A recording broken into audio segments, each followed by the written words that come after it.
Hello everyone, my name is Linda No, and this is my final presentation reflection. The first concept I did is Understanding by Design, which is the book that I read throughout this course. So this book had introduced the ideas of how we approach the instructions, like how to create the lessons and units. As I read into this book, the first thing I learned in this book are the backward design. So here are the pictures right here where they talk about the 3 stages. So the 3 stages, what should students learn or take away from this course? How will I know if students are learning what they need to know? And plan learning experience and instruction. So the template in the book is very helpful when creating the unit plan. It also gives me an idea of how I would teach the lessons in the classroom. So this backward design here is very helpful because all we need to focus, the main focus is the learning goals, feedbacks and assessment, and teaching learning. This concept would affect my professional practice in ways that I read the book, that would help me with creating the semester plan and the unit plan. So using technology with classroom instruction that works, which is another book that I read in this course. So this book shows many learning tools and technology that can be used in the classroom. In this course, I learned to use the TED Ed to demonstrate on how to create the lessons to teach the classroom.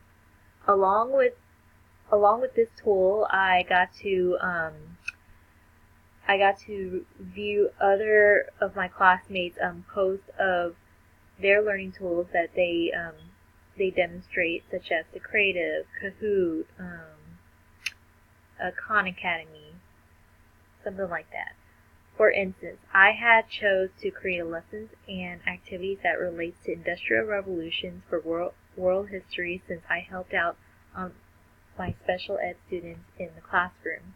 So I use TED Ed to create a lessons where you upload the video. It could be a short video or a documentary, and I create the questions and discussion questions. Many students learn better in the classroom when they watch a short video clip or documentaries. They also learn better when teachers show many images and examples rather than using the textbook. So this concept would inform my professional practice where with this book, they offered so many tools and technologies that you can use rather than just using textbook to teach in the classroom. So along with that, they have like a variety of websites, as I mentioned, the Creative, Kahoot, Google Docs, creating like KWL charts. So with all that website, you can use it to create the activities and assessment. Discussion board. We always have to have discussion boards in either a Blackboard or Schoology or other tools that's provided by teachers.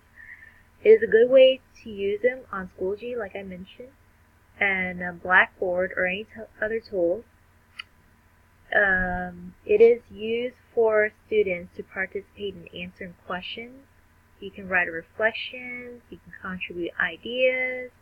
So based on my observations at my work, many students use Schoology to type in the answer to open-ended questions on the discussion board. For instance, you can ask students to compare and contrast by explaining the differences between high school and college, then explain the similarities.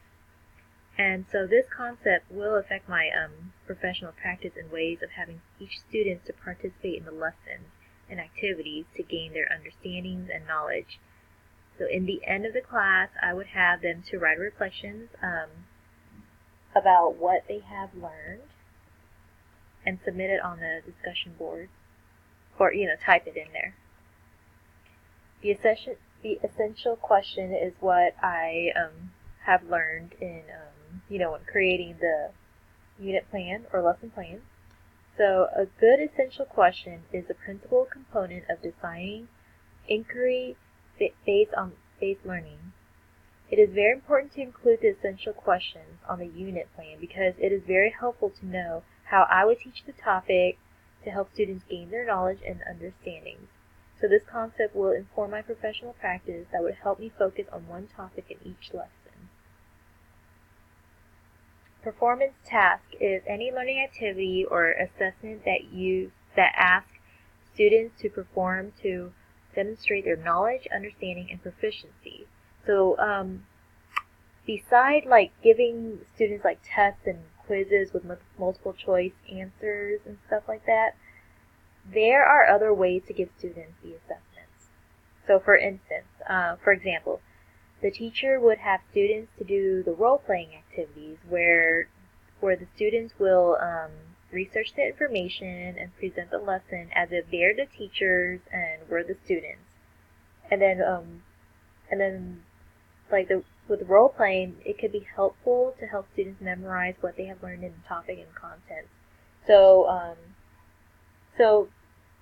again, based on my observations, like teachers always say reading is fundamental.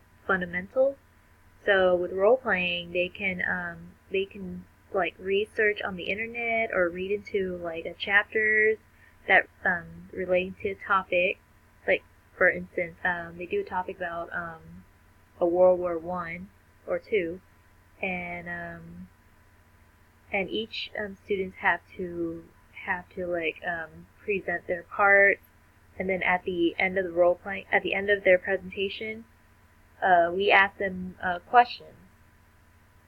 So this concept will inform my professional practice that helps me learn to be creative in activities that would help students memorize what they have learned and also gain their knowledge and their understanding along proficiency. Yeah.